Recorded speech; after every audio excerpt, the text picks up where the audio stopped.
Hello everyone, আসসালামু আলাইকুম। কেমন আছেন সবাই? আই হোপ সবাই অনেক বেশি ভালো আছেন। আলহামদুলিল্লাহ আমরাও অনেক অনেক ভালো আছি। আজ আপনাদের জন্য নতুন আরও একটি রেসিপি নিয়ে চলে এলাম। আজ শেয়ার করব জিভে জলানোর মতো একটি রেসিপি, ফুচকা। ফুচকা দেখলে কম বেশি আমাদের সবারই জিভে জল চলে আসে। আর ফুচকা পছন্দ করেন না এমন মানুষের সংখ্যা খুবই কম। যারা যারা ফুচকা খেতে অনেক বেশি ভালোবাসেন, আজকের রেসিপি তাদের জন্য। তো বন্ধুরা, কথা না বাড়িয়ে চলুন ফুচকা তৈরির মূল প্রস্তুত প্রণালীতে যাওয়া যাক। ফুচকা তৈরি করার জন্য প্রথমে একটি বাটিতে নিয়ে নিচ্ছি মেজারমেন্ট কাপের 1 কাপ মটর। মটরগুলো খুব ভালোভাবে ধুয়ে ভিজে রাখবো সারা রাত্রের জন্য। সারা রাত্রে মটরগুলো ভিজে ডাবল হয়ে যাবে।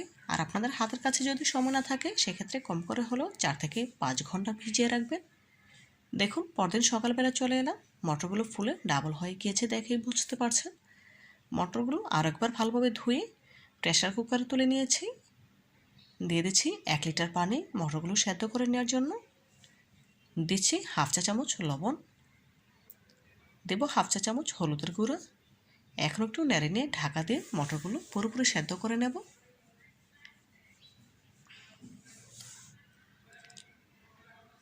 দেখুন, মটরগুলো সেদ্ধ হয়ে গিয়েছে। আর মটরের গায়ে যে পানিটা ছিল সেটাও অনেকটাই শুকিয়ে এসেছে, দেখেই বুঝতে পারছেন। এখন চামচের সাহায্যে একটু মটরগুলো ভেঙে নেব। কিছুটা ভেজা ভাব থাকতেই মটরগুলো ভেঙে নিতে হবে। গ্যাসের ফ্লেম অফ করে দিয়েছি। দেখুন, মটরগুলো একদম মিহি হয়ে গিয়েছে। এখন প্রেসার কুকার থেকে তুলে একটি বাটিতে রেখে দেব। এদিকে একটি বাটিতে নিয়েছি কিছুটা পরিমাণে তেঁতুল। তেঁতুলের টক তৈরি করার জন্য দিয়েছি পরিমাণ মতো পানি। এখন তেঁতুলটাকে ভেজে রাখবো 10 মিনিটের জন্য। দেখুন, এখানে কিছু ইনস্ট্যান্ট ফুচকা নিয়েছি, দেখেই বুঝতে পারছেন, বাজার থেকে কেনা। এখন এই ফুচকাগুলো ভেজে নেব। চুলা একটি প্যানে পর্যাপ্ত পরিমাণে তেল দিয়ে পুরোপুরি গরম করে নিয়েছি। গরম তেলে কিছু ফুচকা ছেড়ে দিয়েছি ভেজে নেওয়ার জন্য। এখন একটু নেড়ে ছেড়ে দেবো। দেখুন, ফুচকাগুলো নিজে নিজে ফুলে উল্টাতে শুরু করেছে, দেখেই বুঝতে পারছেন। ফুচকাগুলো হালকা গোল্ডেন কালার করে ভেজে নেব। দেখুন, মাশাআল্লাহ ফুচকাগুলো কতটা ফুলে উঠেছে। এই পর্যায়ে ফুচকাগুলো আমার ভাজা হয়ে গিয়েছে। এখন স্ট্রেনারে তুলে এক্সট্রা তেল ঝরিয়ে নেব। এভাবে করে একই প্রসেসে সবগুলো ফুচকা ভেজে নেব। আগে থেকে যে তেঁতুলটা ভেজে রেখেছিলাম সেটা অলরেডি ভেজে নরম হয়ে গিয়েছে, দেখে বুঝতে পারছেন। এখন এখান থেকে হাত দিয়ে চেপে বিচিগুলো ফেলে দেব। দেখুন, তেঁতুল থেকে সবগুলো বিচি তুলে নিচ্ছি। সবগুলো বিচি তুলে নেওয়া হয়ে গেছে। এখন এর সাথে অ্যাড করে দিচ্ছি হাফ চা চামচ বিট লবণ, হাফ চা চামচ সাদা লবণ, 1 চা চামচ চিনি, হাফ চা চামচ লাল মরিচের গুঁড়া, হাফ চা চামচ ভাজা জিরা গুঁড়া, হাফ চা চামচ চিলি ফ্লেক্স, হাফ চা চামচ ম্যাজিক মশলা। এখন সবগুলো উপকরণ একসাথে নেড়ে খুব ভালোভাবে মিশিয়ে তেঁতুলের টক তৈরি করে নিচ্ছি। তেঁতুলের টক আমি বেশি পাতলা বা বেশি ঘন করব না, তবে আপনাদের যদি এর থেকে বেশি পাতলার প্রয়োজন হয় সেক্ষেত্রে সামনে একটু পানি অ্যাড করে দিতে পারেন। এদিকে আগে থেকে যে মটরগুলো আমি সেদ্ধ করে রেখেছিলাম তার সাথে অ্যাড করে দিচ্ছি 4টি মাঝারি সাইজের সেদ্ধ আলু। গ্রেটারের সাহায্যে গ্রেট করে নিচ্ছি, এতে করে কোনো দানাদার অংশ থাকবে না।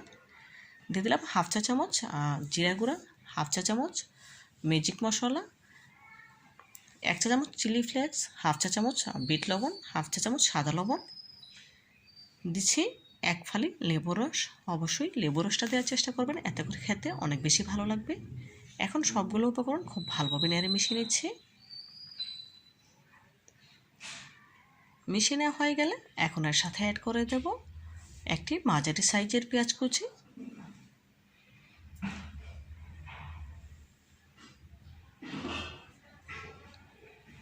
দেখুন, একটি মাঝারি সাইজের পেঁয়াজ কুচি অ্যাড করে দিয়েছি। দিয়েছি কিছু ধনেপাতা কুচি, শসা কুচি, দিয়েছি স্বাদ মতো কাঁচামরিচ কুচি। আবারও খুব ভালোভাবে নেড়ে মিশিয়ে নিচ্ছি। মিশিয়ে নেওয়া হয়ে গিয়েছে। আগে থেকে যে ফুচকাগুলো ভেজে নিয়েছিলাম সেগুলো নিয়েছি। এখন একটি একটি করে ফুচকা ভেঙে পুর দিয়ে নেব।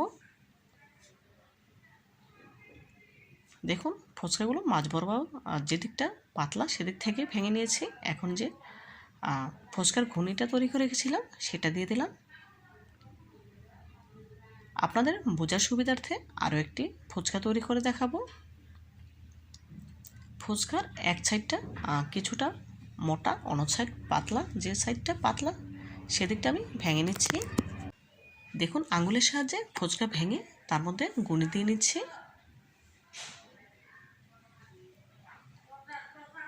এভাবে করে একই প্রসেসে সবগুলো ফুচকা রেডি করে নেব। দেখুন এক এক করে সবগুলো ফুচকা রেডি করে নিচ্ছি। এখন ওপর থেকে দিয়ে দিচ্ছি কিছু শসা কুচি, দেব কিছু পেঁয়াজ কুচি, কিছু কাঁচামরিচ কুচি, ধনেপাতা কুচি, একটি ডিম সেদ্ধ করে নিয়েছিলাম, এখন গ্রেটারের সাহায্যে গ্রেট করে দিয়ে দেব। ফুচকাতে অবশ্যই সেদ্ধ ডিম এভাবে গ্রেট করে দিবেন, তাহলে খেতে অনেক বেশি ভালো লাগবে। দেখলেন তো বন্ধুরা ফুচকা তৈরি করা কতটা সহজ, চাইলে যে কেউ এভাবে করে ঘরে তৈরি করে নিতে পারেন। এখন এক এক করে একটি সার্ভিং প্লেটে ফুচকাগুলো সার্ভ করে নিচ্ছি।